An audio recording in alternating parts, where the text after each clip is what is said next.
नमस्कार, मैं डॉक्टर राजीव कक्कर। ये चैनल आपका चैनल योर फ्रेंडली डॉक्टर्स। ये चैनल इस उद्देश्य से बनाया गया है कि जनता में उस विषय में, उस बीमारियों के विषय में एक जागरूकता पैदा करना। वो बीमारियां जिसमें कि शायद अर्ली स्टेज में डायग्नोसिस हो पाए, बीमारी क्या है, क्यों है और उनका निदान किस तरह करा जा सकता है, या कुछ ऐसी बीमारियां हैं जो कि बिना दवा के ही अपने लाइफ स्टाइल मैनेज करके उसको ठीक करा जा सकता है। जी हाँ, ये channel your friendly doctor channel है जो कि पब्लिक में बीमारियों के बारे में, उनके अवेयरनेस के बारे में ये करा गया है।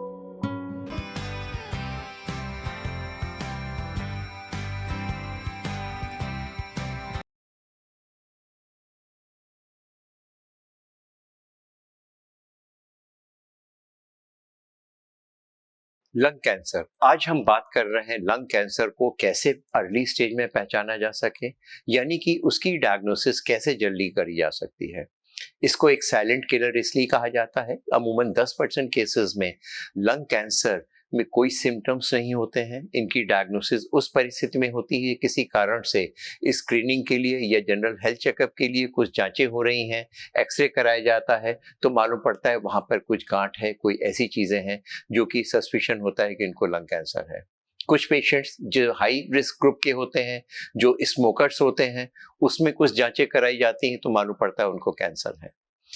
दूसरी प्रॉब्लम जो डायग्नोसिस में है, वो ये डायग्नोसिस में प्रॉब्लम होती कि अमूमन इसके सिम्टम्स लंग की दूसरी बीमारियां, चाहे वो ट्यूबरकुलोसिस हो, उसमें भी खांसी आती है, सांस फूलती है, खून आता है, बुखार आता है, वजन कम होता है, लंग कैंसर में भी होता है।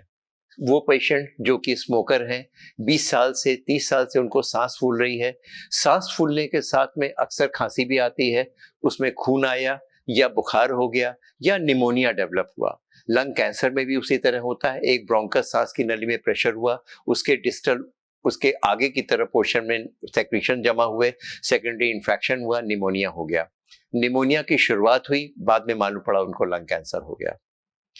इसी तरह सांस के पेशेंट के साथ में कुछ ऐसे लोग भी होते हैं जिसमें उसमें ट्यूबरकुलोसिस तो आ गई, बलगम में ट्यूबरकुलोसिस है, 6 महीने इलाज तो चला, बाद में मालूम पड़ा कि इलाज का असर नहीं आ रहा है, इन्वेस्टिगेशन करा गया तो मालूम पड़ा कि ट्यूबरकुलोसिस के साथ में उनको कैंसर भी है।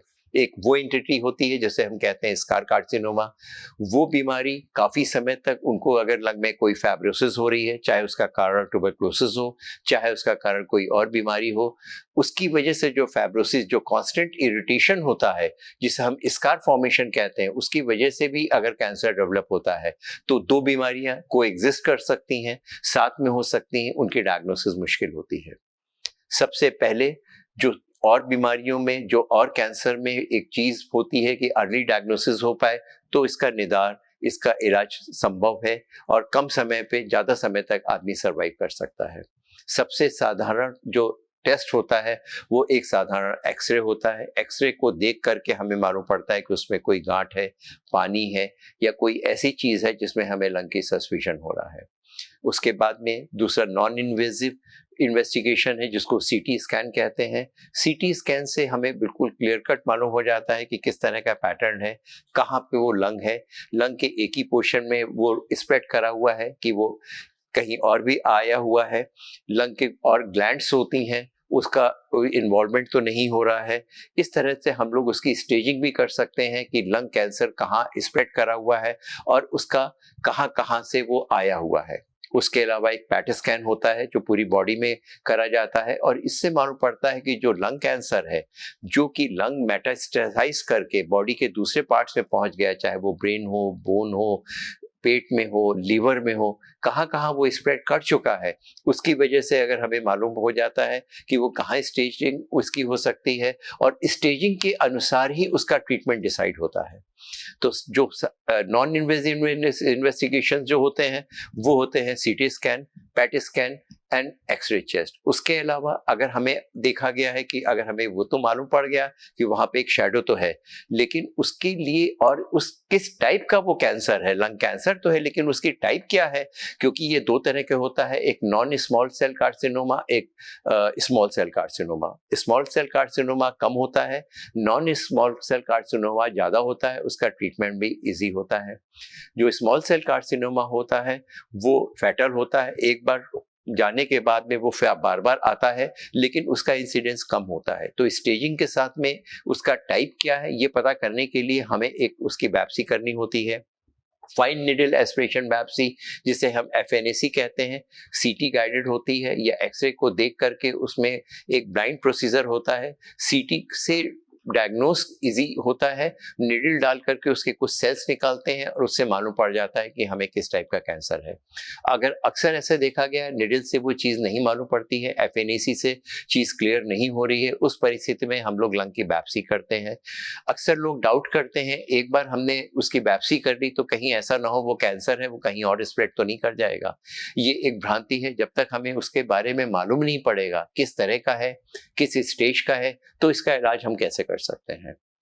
जी हाँ, उसकी FNAC, उसकी बायोप्सी, ये इस तरह से हम लोग को मालूम पड़ सकता है कि लंग का कैंसर है, किस तरह का है, उसकी स्टेजिंग कैसी है। अगर वो स्प्रेड कहीं और कर चुका है, लीवर में उसकी शैडो आ रही है तो उसकी FNAC, उसकी बायोप्सी होती है।